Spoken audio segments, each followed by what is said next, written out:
Alors, vu de l'extérieur, parce que les champions, la France est très bien positionnée. On a des champions mondiaux, évidemment, en France, sur l'eau. Et comme vous le savez, l'eau est sans doute l'un des secteurs les plus difficiles dans les prochaines années, puisque vous savez que la quantité d'eau est limitée à la surface de la planète, mais que le nombre d'humains augmente. Donc la quantité par humain diminue.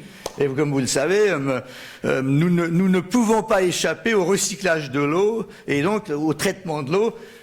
Ça sera une des sources d'eau les plus importantes à l'avenir avec le dessalement et tout ça. Et donc nous avons besoin absolument à la fois de champions techniques et l'école française de l'eau a été connue pendant un certain temps. Vous savez que c'était à la fois la gestion déléguée, le système des agences de bassin et tout ça. Je ne suis pas sûr que l'école française de l'eau se maintienne au niveau où elle s'est maintenue auparavant. Donc il y a certainement un effort à faire de ce côté-là.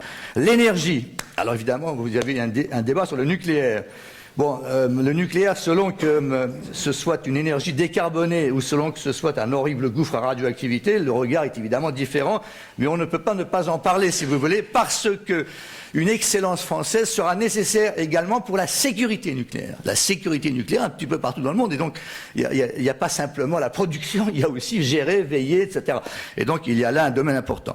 La France, dans les énergies renouvelables, se positionne de plus en plus fort. Elle a curieusement d'ailleurs un secteur d'avenir où elle est quasiment en pointe avec le Royaume-Uni, ce sont les énergies maritimes. Il y a des consortiums qui viennent de se créer, il y a une hydrolienne qui vient de s'installer.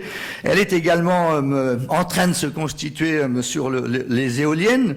Il y a beaucoup d'acteurs maintenant des éoliennes, à peu près 180 entreprises, un énorme secteur éolien possible, puisqu'il y a une grande partie de côte, beaucoup de vent, etc.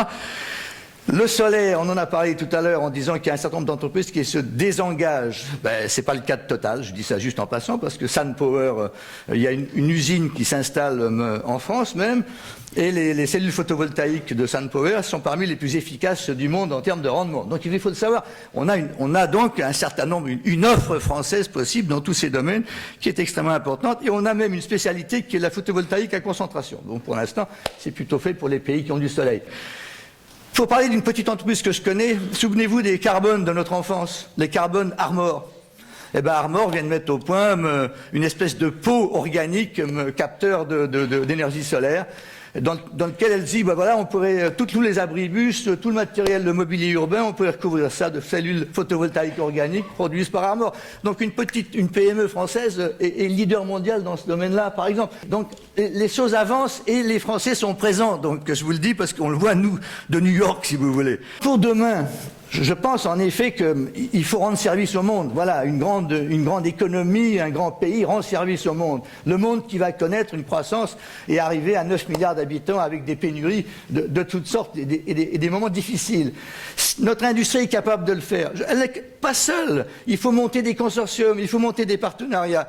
Si dans 2 ans, nous avons des objectifs de développement durable et un accord sur le climat, il va bien falloir s'en occuper. Qui va s'occuper de la mitigation, comme on dit, l'adaptation, tout ça? Les entreprises, bien entendu. Et par conséquent, on a vraiment 2-3 années maintenant. À condition que la puissance publique ne varie pas, parce qu'il faut de la stabilité dans les objectifs, il faut que les entreprises sachent ce que les pouvoirs publics attendent, et notamment l'Union européenne. Mais à ces conditions-là, je pense que, franchement, on n'a pas de souci à se faire. Merci beaucoup.